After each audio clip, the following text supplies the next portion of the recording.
think of classic Nintendo themes, maybe you think of this, or maybe this, or this. Alright, maybe not the last one. But what if I told you all of those songs only saw the light of day because of sketchy business practices and legal manipulation? And no, I'm not talking about the songs that Koji Kondo used as inspiration for his musical pieces. That has been covered to death. I'm talking about something different. Because as it turns out, Nintendo was borrowing a lot more than just musical motifs. This is the story of how Nintendo built the NES with...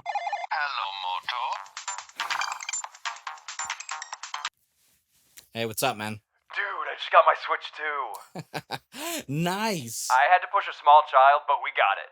You snag yours yet? Dude, I told you, I'm not getting one of those. Way too expensive. Worth it, dude. Anyway, what have you been up to? I'm actually filming that Nintendo video. Oh, your expose. If you want to call it that. Be careful, dude. I don't want the Nintendo ninjas coming after you. Don't they usually just go after hackers? I don't know, man.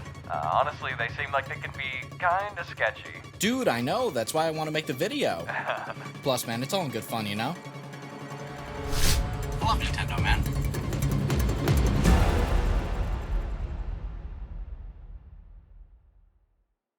So before we dive right into the development of the NES, we're gonna need a little bit of context. So our story begins in 1971 in Osaka, Japan. A young engineer named Masayuki Uemura is about to pack up his briefcase and leave his job at Sharp Corporation, where he worked on solar cells and electronics. And that's because he had been recently recruited by a Kyoto-based toy company called Nintendo. Little did anyone know at Nintendo at the time, but bringing Uemura onto their team would change the trajectory of their company forever. At the time, Nintendo wasn't the gaming titan we know today. In fact, at the time they were known for making Hanafuda playing cards and some interesting toys. A few of these included the Ultra Hand, the Love Tester, and the 10 Billion Barrel, and Gunpei Yokoi was the mad scientist behind most of them. Yokoi and Uemura first met during Uemura's time at Sharp Corporation. Nintendo was interested in incorporating photodiode technology into some of their new toys, but they didn't have the technological resources or knowledge to get this done. So that's when they reached out to Sharp Corporation to start collaborating. They were basically like, you bring the tech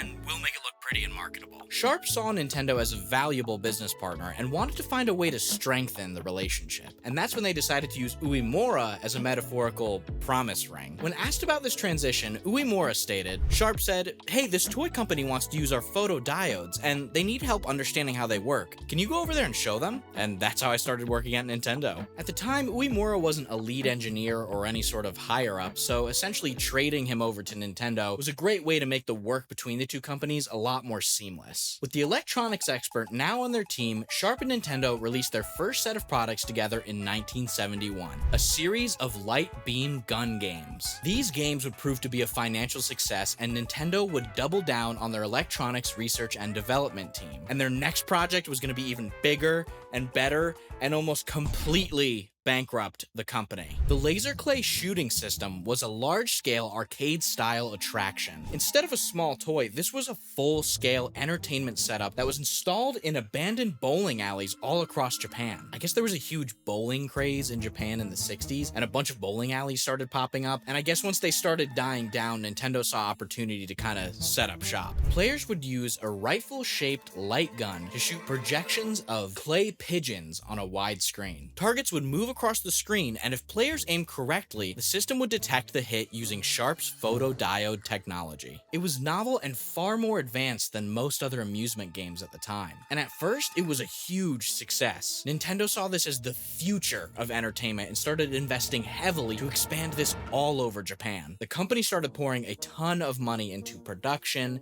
installations, the facilities, all banking on its rapid growth, until the oil crisis hit in October of 1973. Caused by the Yom Kippur War and the resulting OPEC oil embargo, it sent Japan, a country that imported nearly all of its oil, into an immediate economic slump. Energy costs skyrocketed, businesses tightened their budgets, and public entertainment spending collapsed almost overnight. All of the entertainment centers and bowling alleys that were going to install Nintendo's clay shooter were suddenly canceling their orders. Nintendo was stuck with unsold inventory, large debt from rapid expansion, and no revenue to cover the losses.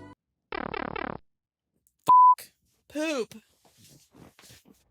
It's okay. The company was dangerously close to bankruptcy. But instead of giving up, Nintendo retooled the technology into a smaller mini clay shooter and later repurposed the laser gun shooters for cabinets like Duck Hunt and Wild Gunman. These more compact versions were easier to produce and easier to install in arcades, allowing for Nintendo to slowly recover financially over the next few years. But in the late 1970s, video games were undergoing an explosive evolution. Atari's Pong had ignited a gaming craze that swept through arcades and into homes. Japan, meanwhile, was seeing its own arcade boom, with companies like Namco and Taito finding success with hits like Space Invaders. Nintendo was about to make a huge pivot. President Hiroshi Yamauchi, the ever sharp-eyed businessman, realized that electronic gaming wasn't just fad. It was the future. In 1978, he decided to split the research and development team into two separate divisions. R&D 1, led by Gunpei Yokoi, and R&D 2, led by Masayuki Uemura. When asked about this, Uemura said, "There wasn't really any R&D 1 and 2. It was just Yokoi and Uemura. There wasn't any rivalry. Yokoi found me and recruited me to Nintendo. He was my senpai. It was Yamauchi who set us up as rivals. It was symbolic, which is important in any corporate organization. That's why he created R&D 1 and 2. Uemura spent the next few years working with Mitsubishi Electronics to develop Nintendo's first at-home video game console, the Color TV game. Between 1977 and 1980, they released 4 different models: the Color TV Game 6, Color TV Game Racing 112, Color TV Game Block Kazushi, and finally, the Color TV Game. Don't fix what ain't broken. I was editing the video and I realized it wasn't actually called the Color TV Game. The last one was called the Computer TV Game. I thought I was being clever, but I just looked like an asshole. And I forgot to mention the Color TV Game 15. These consoles performed reasonably well, but they always seemed to be overshadowed by Yokoi's projects. So as far as I understand it, every time that Uemura and R&D 2 released a new project, it wasn't long until R&D 1 would swoop in and just steal the limelight. It was like, this one's called the Color TV Game 6. Okay, cool. Game & Watch. Oh my god, genius! Color TV Game Racing? Game & Watch. Gold. You can't stop these guys! Okay, this one's called the Radar Scope.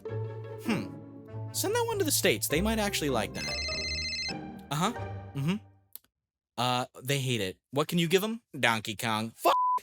All of Uemura's work seemed to be constantly eclipsed. He found himself with so little to do that he would leave the office early. That was until one fateful night when he received a very important phone call. It started with a phone call in 1981. President Yamauchi told me to make a video game system, one that could play games on cartridges. He always liked to call me after he'd had a few drinks, so I didn't think much of it. I just said, "Sure thing, boss," and hung up. It wasn't until the next morning when he came up to me sober and said, "That thing we talked about, you're on it?" And it hit me. He was serious. So now Uemura had to create a console that 1. Plays arcade quality style games like Donkey Kong, 2. Runs on swappable cartridges, and 3. Cost under 10,000 yen, which I imagine felt like they were asking him to make a Ferrari for the price of a bicycle. Uemura began tearing apart game consoles and arcade boards, trying to figure out how systems like the ColecoVision ran versions of Donkey Kong. The more he dug, the more impossible the task seemed. He met with multiple companies to pitch collaborating on the project, but was basically laughed out of the room when he explained the project details and budget. That was until he met with some representatives at Ricoh. Ricoh, a Japanese electronics company known more for office equipment than entertainment tech, surprised Nintendo by agreeing to take on the project.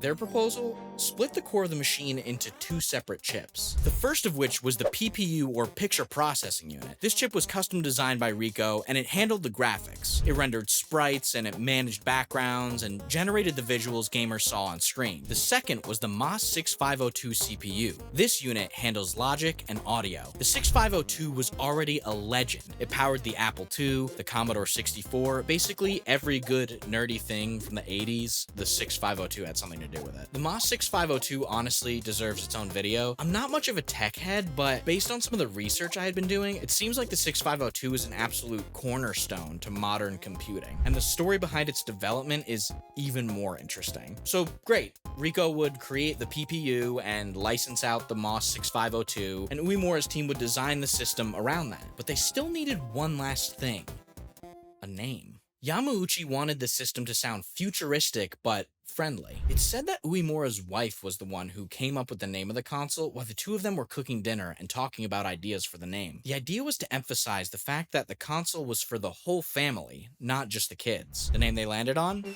Or Famicom, for short. Finally, after jumping through so many limitations and obstacles, in July of 1983, the Famicom was released in Japan. The initial launch was a little bit rocky, with some units being defective and causing games to crash, but after a year of product recall and redesign, the Famicom went f***ing bonkers. In the first year, it sold over 500,000 units, and by the end of 1984, it sold over 2.5 million. And with that, the development of the US version, the Nintendo Entertainment System, was underway. They were basically like, yeah, make it look like a VCR and the Yanks will love it. Uemura had finally proven himself. Uemura and R&D 2 didn't just build a successful product, they built the product that would change the course of Nintendo and the gaming industry forever. But underneath that success, there was something else going on that I don't hear a lot of people talking about. With all of the success in the American market, employees at Commodore, which was MOS's parent company, the people who made the 6502 chip, became a little confused by the NES. After two employees opened up the console and looked at its guts, there was a shocking reveal. By literally delayering and taking apart the console, they saw what looked like a MOS 6502, but it was labeled a Rico 2A03. Remember earlier when I said Rico would license the MOS 6502?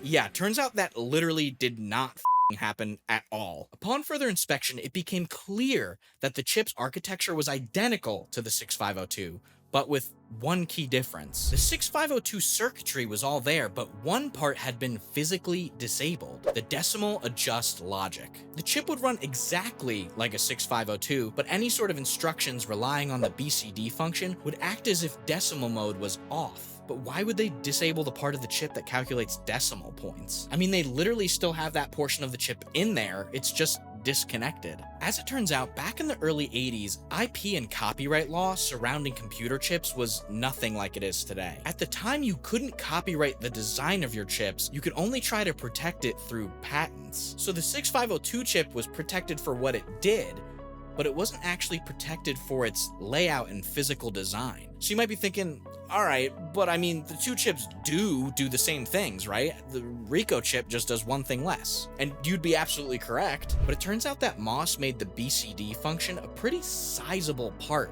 of their patent.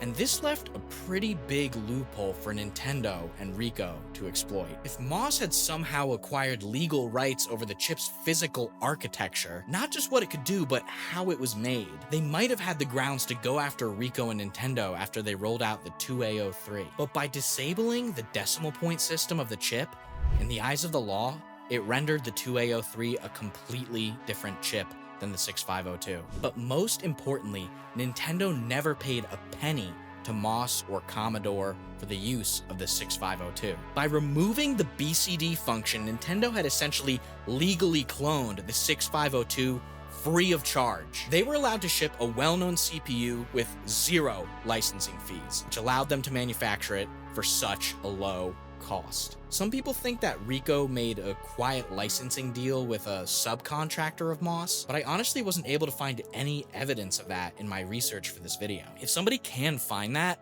please let me know. I would honestly love to see it. So is what Nintendo did a strategic business practice or a...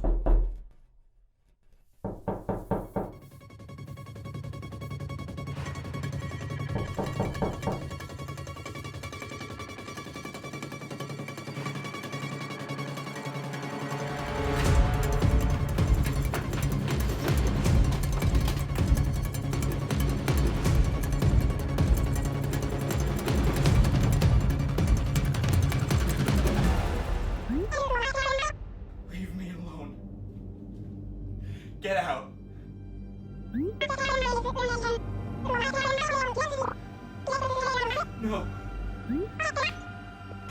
fine. Okay, no. I bought it. I bought a Switch 2. I bought a Switch 2.